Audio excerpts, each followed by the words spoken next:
July August বৈষম্য বিরোধী ছাত্র আন্দোলনে শহীদ ও আহতদের পরিবারের ব্যানারে তাদের দাবি আদায়ের লক্ষ্যে বাংলাদেশ জাতীয় প্রেস ক্লাবের সামনে 23/1/2025 বৃহস্পতিবার বিকেল 4টার সময় উন্মুক্ত সাংবাদিক সংবাদ সম্মেলন অনুষ্ঠিত হয়েছে।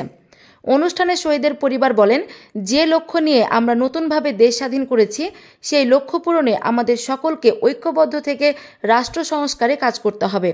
রাষ্ট্রের দায়িত্ব সকল শহীদ ও আহত পরিবারের ভরণ পোষণ ও ক্ষতিপূরণে সহায়তা করা। তারা আরও বলেন, শুধু ব্যক্তিগত চাহিদা নয়, এইগুলো ন্যায়, মানবিকতা ও রাষ্ট্রেরও দায়িত্বের দাবি। তাই আমরা আশা করি আমাদের দাবি দাওয়াগুলোর প্রতি যথাযথ গুরুত্ব দিয়ে আমাদের কণ্ঠকে সাধারণ মানুষের মাঝে পৌঁছে দিতে সহায়তা করবেন। জুলাই ফাউন্ডেশনের পুনর্গঠন। 6 নম্বর, ফাউন্ডেশনের ব্যর্থতা দূর করে স্বচ্ছ ও কার্যকর নেতৃত্ব প্রতিষ্ঠা। আহত প্রতিনিধিত্ব নিশ্চিত করতে হবে। গণ অভ্যুত্থানে জড়িতদের বিচার ব্যবস্থা। 7 নম্বর, গণ অভ্যুত্থানে জড়িতদের বিচার ব্যবস্থা। গণ অভ্যুত্থানে জড়িতদের খুনি হাসিনা ও তার দোষরদের দৃষ্টান্তমূলক শাস্তি প্রদান করতে হবে। নিরপেক্ষ তদন্তের মাধ্যমে বিচার করতে হবে।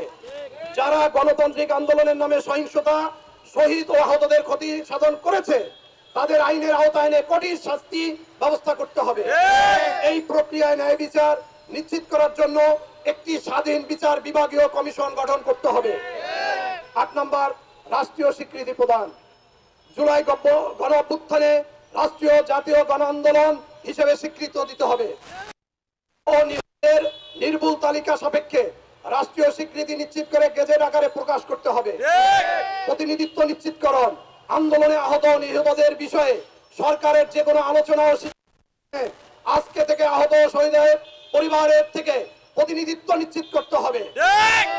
এই আন্দোলনে শহীদ ও আহতদের স্মরণে রাষ্ট্রীয় মর্যাদায় শহীদ দিবস অনুষ্ঠান আয়োজন করতে হবে।